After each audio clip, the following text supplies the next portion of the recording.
Welcome to Expanding Access, a podcast by Behavioral Health Tech, where we explore the cutting edge of mental health, substance use, and autism and IDD care. Each episode features insightful conversations with industry leaders who are driving real change through technology and innovation. Whether you're a provider, payer, or just passionate about expanding access to behavioral health care, you won't want to miss these stories. Let's dive in. Hello, everyone. My name is Soulmate Tibabu, host of the Expanding Access podcast.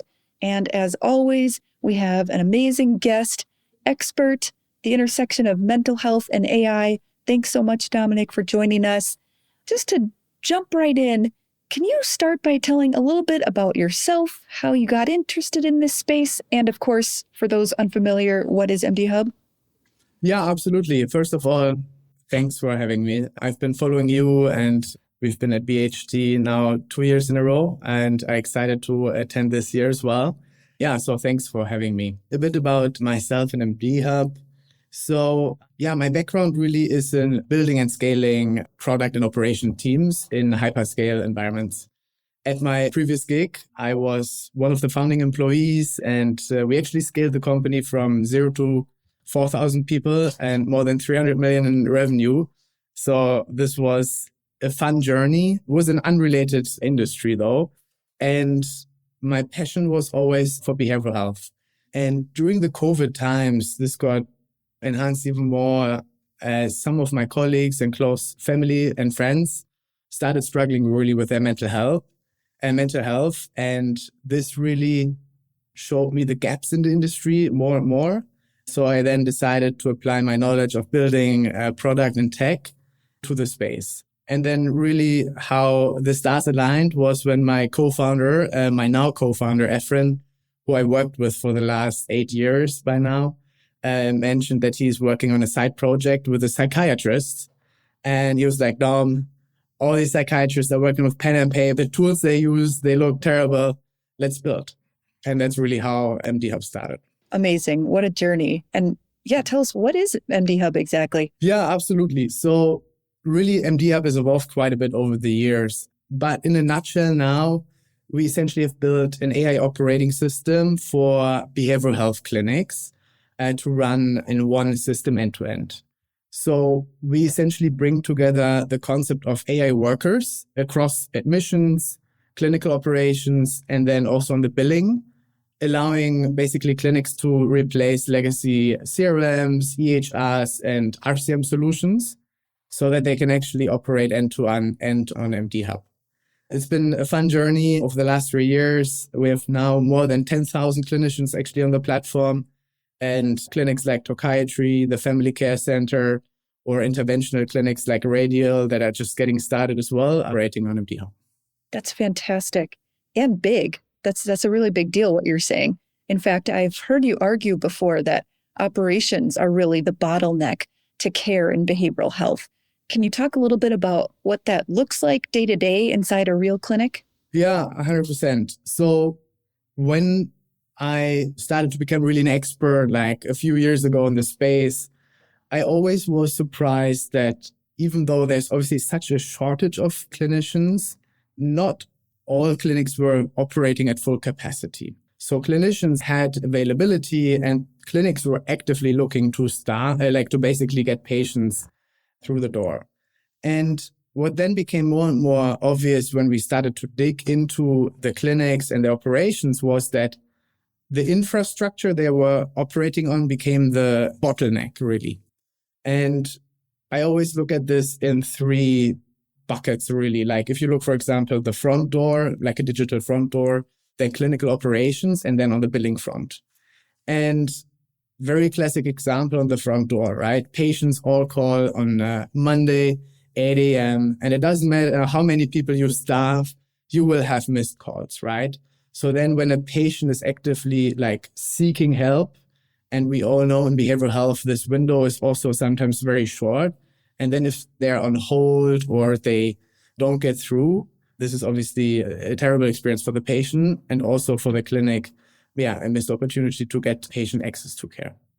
And yeah, the same trend really goes through all of these 3 buckets, right? Same for clinical operations. we all know the story of clinicians spending half their day on writing notes, right? Or writing treatment plans. So this we really have automated through our AI clinical assistant. And then the same actually on the billing front. We work with clinics that have actually millions in uncollected claims, right? Just sitting there in the backlog. And this obviously impacts the financial health of organizations, thus again becoming a limiting factor of really getting patient access to health, mental health. Yeah. This all sounds really great. And clearly there's a lot of opportunity for AI to impact behavioral health operations like you're talking about. But how do we earn the trust of clinicians to embrace AI more? I think it really is about a few factors. One is obviously privacy and security is a huge cornerstone, right? Especially there are more and more startups coming into the space. They claim to be HIPAA compliant, even though it's not a formal audit, right, that companies need to do. So you have to then really trust these companies out there. So what's really important is to also look under the hood. Do they take a step further, right, like becoming SOC 2 compliant and so on?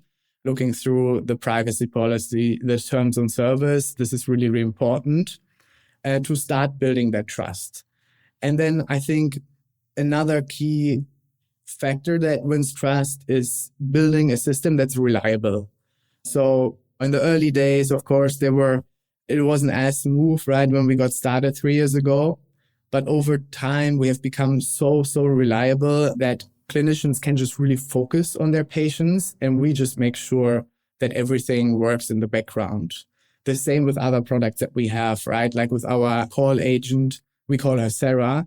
For some clinics, actually, she performs the work of 20 FTEs. So this is of huge importance that this system doesn't just go down all of a sudden, right? So we really invest a lot in building a very reliable infrastructure that works at scale. Wow, 20 FTEs, that is remarkable. That makes me think, how does really unifying admissions, clinical workflows, and billing all into one backbone really change outcomes for clinicians and patients? Yeah, absolutely. If you look at the industry right now, how clinics are run, it's one EHR, and then you have all these different point solutions bolted on. And a huge piece of the problem is that they oftentimes don't really work with each other or communicate. And then information gets lost in between them, right? Which then could mean that a patient falls through the cracks when they want to get booked, or someone forgets to check their insurances before the evaluation, and then they come in and then the psychiatrist can't see them. So all of these different problems arise if you operate on all of these different point solutions. So what we do, for example, with one of our customers is where we always give our agents different names. So Sarah is our AI admissions coordinator. Emma is our AI clinical assistant to help the clinicians before, during, and after the session. And then Eric is doing all of the billing work in the background once the note is done. So when, for example, Sarah picks up the phone, checks your insurance, and basically triages you and then matches you with the right clinician, we then start to collect all of your insurance information, right? And then basically you flow into our CRM where we have all these automations in place to get you ready for the first appointment. So it might be reminders for you to then fill out the paperwork. It might be actually a nudge from our agent giving you a call.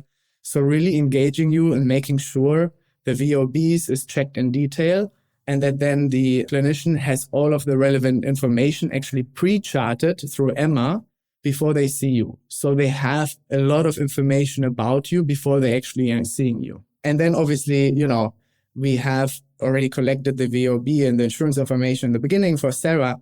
Then Eric then also knows how to create the claim, how to basically make sure it's clean, and then submit it with the clearinghouse. And this way, actually, we've built a system where AI workers and the clinicians and the admin team all collaborate in one system. Wow. That is, and for our audience who are not familiar, VOB, that's verification of benefits. That's just remarkable. I feel like you're missing one more. You need intern Solome somewhere in there. 100%. Yeah, we'd gladly have you. Awesome. Amazing. You've got like a whole clinic. Now, I can also infer some of the benefits of what you're saying when it comes to, instead of just layering on AI onto existing systems, just having everything built on one AI native operating system. Is that fair to say? Yeah, it is absolutely fair to say. And it's a story that we've seen a lot, right? Like incumbents versus new players like ours, right? Who's going to win? Obviously, EHRs, they do have the distribution, they do have the relationships with the customers, but I see them over and over really struggling building something truly AI first. Building an AI scribe doesn't mean that the EHR all of a sudden is AI first, right? Or adding one call agent to that as a bolt-on solution doesn't make the whole system AI first. And obviously AI is a remarkable technology and it has become easier to build companies from scratch. And that's why our focus actually on behavioral health allowed us to go really deep into this industry, but build a solution that works end to end, really from first patient phone call to final reimbursement, and really building a system that is built from the ground up AI first, rather than bolting on different external solutions or building poorly built AI scribes potentially into legacy systems. Right. That makes a lot of sense. Thanks so much. That's really helpful to understand. And now, Dominik, I wish I could ask so many more questions, but if I could ask you one more, it would be, we've got quite a few behavioral health providers in our audience, and some of them might be thinking, like, where do I even get started with all of this? What would you recommend that they have in place first to set them up for success when embracing really advanced AI solutions like yours? Yeah, absolutely. I think there are different ways to approach it. And I think maybe for solo clinician, right, one thing is to make sure you test the tools, right? A demo is always shiny.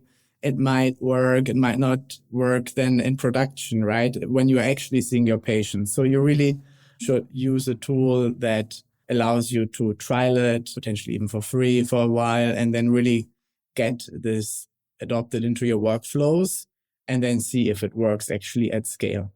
And for larger organizations, I think, obviously, when it comes to call agents or billing agents, it is relatively straightforward to, promise you the world. And I've seen a lot of clinics actually, being overpromised a lot from AI vendors. And that's why we're taking a bit of a different approach. And companies see us more as their AI partner. And here it is very important to look beyond the demo and set up a pilot, maybe with demo data, or a small scale pilot when we, for example, talk about the admissions coordinator after hours or at peak times, to really see this in production and make sure that this actually works.